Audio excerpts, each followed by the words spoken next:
Well, happy Friday, all empathic, sensitive souls. How is everyone? How was the week?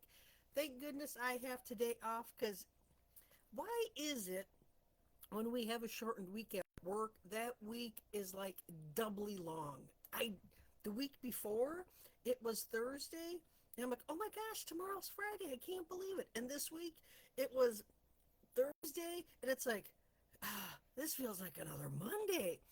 It was it's insane how that happens. I don't understand. It was insane. So on Monday we drew that Dragon's Lair card. Isn't that such a pretty card? I love it. I love the dragon. I love dragons anyways. You are always protected and divinely directed. What did you come across this week? Did you have any triggers? Did you have any things that sparked you into thinking, oh, this is a lesson, or I need to learn this lesson? Or did you see any red flags? What occurred this week? My week was learning that I cannot control others.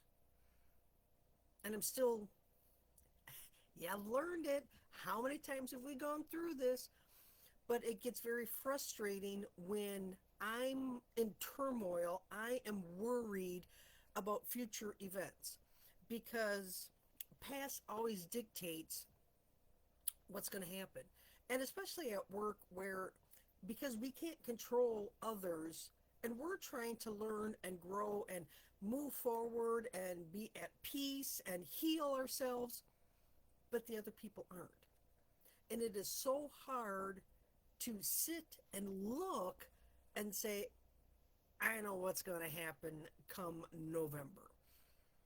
It's going to be a double circus, not even a 3 ring circus, a 6 or a 9 ring circus. It's going to be insane. And part of it is that's the way it's always been. So now I'm trying to figure out, am I going to wander around that dragon's lair and get myself in trouble? Or am I going to say, well, let the cards fall, haha, and see what happens? Take a step back, pull my emotion out of it. And it is so hard to do that, but pull my emotion out of it and see what happens. I keep thinking I'm going to be pleasantly surprised. And why can't I be?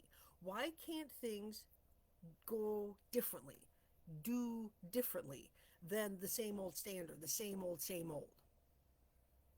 And isn't part of that how I view what's going on around me? If I look at it not from a space of worry and a space of how is this going to affect me and oh, it's going to be insane, but from a space of, well, things will happen as they're supposed to happen. And no matter what happens, I'm going to be okay. I'll be fine.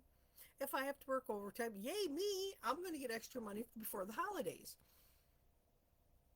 And if things calm down and they go smooth, yay me, I'm not stressed before the holidays. So if I try to put a positive spin and not fall into that pitfall that is my ego dictating to me, well, you know it's going to be horrible, it always is, why can't I be pleasantly surprised? So what's going on with you guys?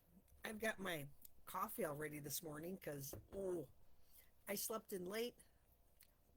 Finally got to catch up on some sleep. It's been a very busy week. And, the weird thing is by 10 o'clock at night, I get my second wind and I'm wound up again. Why? Part of that is, I think, attention deficit. Part of that is by 10 o'clock at night, I'm finally calmed down from the insanity that was the day at work, and I can breathe. So now I have to figure out, how do I go at 5 o'clock instead of 10 o'clock? I'm still working on that. If you guys have any suggestions, put it in the comments. I like to know, what do you guys do? Heed the gentle warning about wanting and longing and the fantasy of belonging to someone, something, or identity that has no true substance and longevity. And that's what I do, is I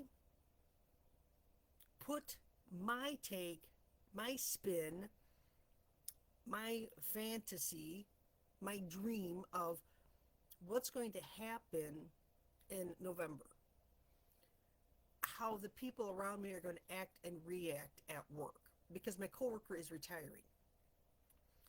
And it's already July. Happy July, everyone. Happy July 4th. Happy birthday, America, 250 years. But I have to stop thinking that whatever the outcome is, it's going to be bad for me. Whatever the outcome is, it's going to be nothing but challenges. Well, I've dealt with every challenge that has come my way, and I'm still here, right? 100% I'm here. So whatever challenge comes at me, we'll just deal with it and continue on like we always do. It doesn't matter what the challenge is. There's always going to be challenges because it's work, right? So I have to pull my emotion out of it. I have to pull that fantasy of what I think it's going to be and more of a nightmare, I guess, instead of a fantasy of things working the way I think they should, of people acting the way that I think they should act this way because that's the right way to act. Well, who am I to dictate, right? I have to get that out of my head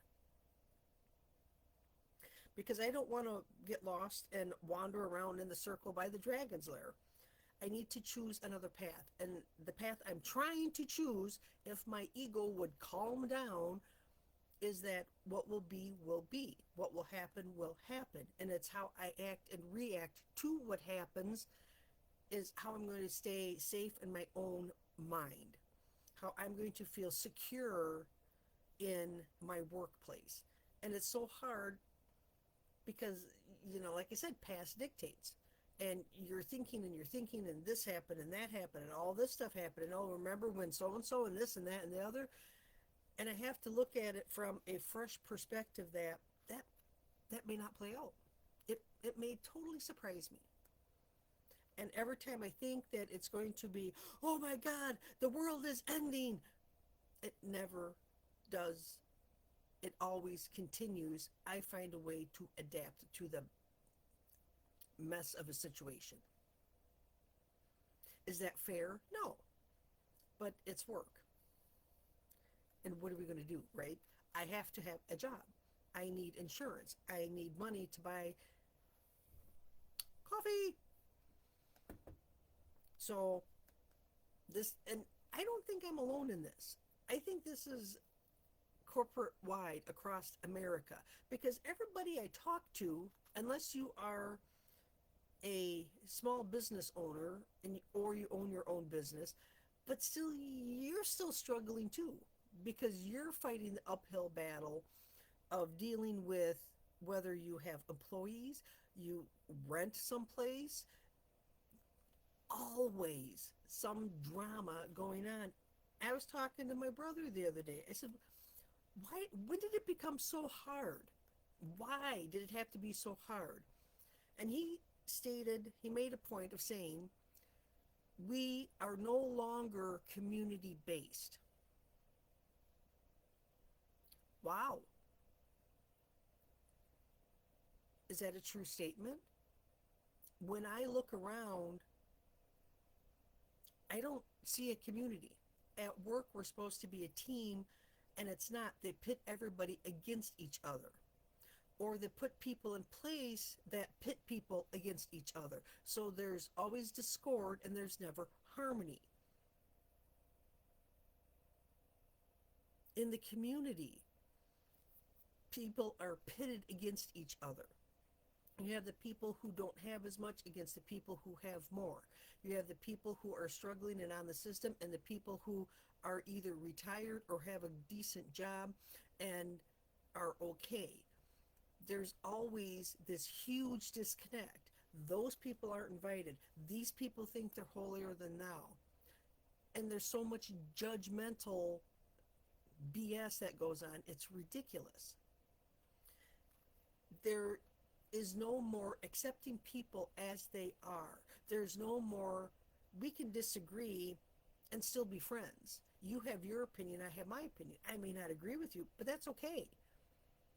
There is so much disconnect from each other and from nature itself that humans are running around trying to bash each other to see what they can get.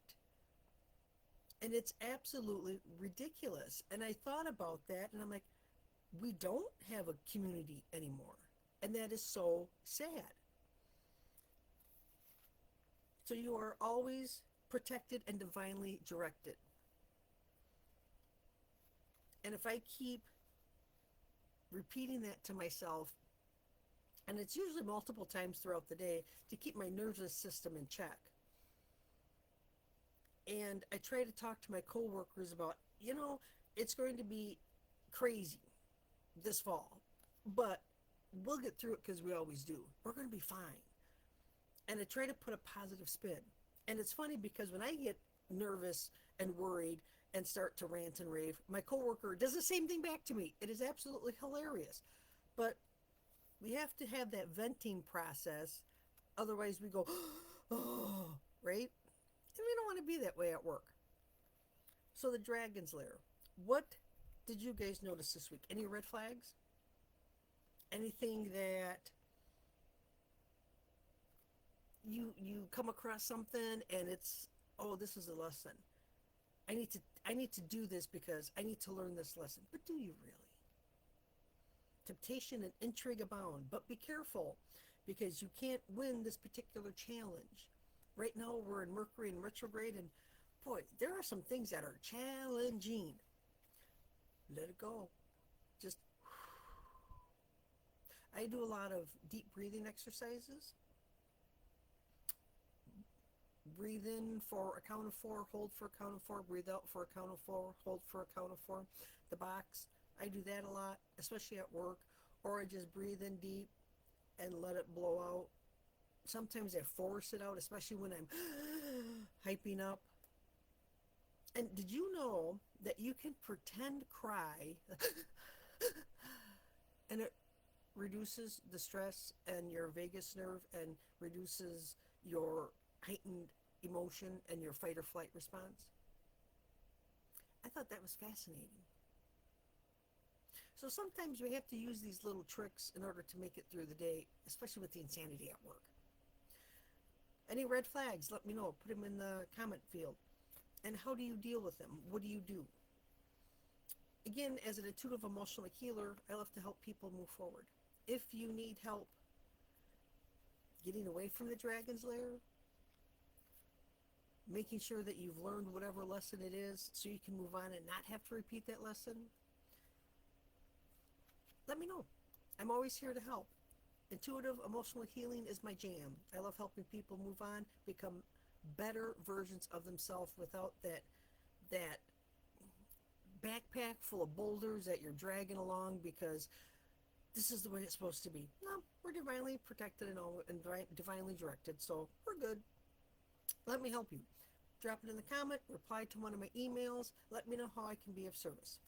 Everyone have a happy and safe 4th of July. It's going to be, I think, cooler weather, but we're supposed to have rain, which is perfectly fine because we need the rain. Have a great one, everyone. I'll hop back in on Monday. Bye for now.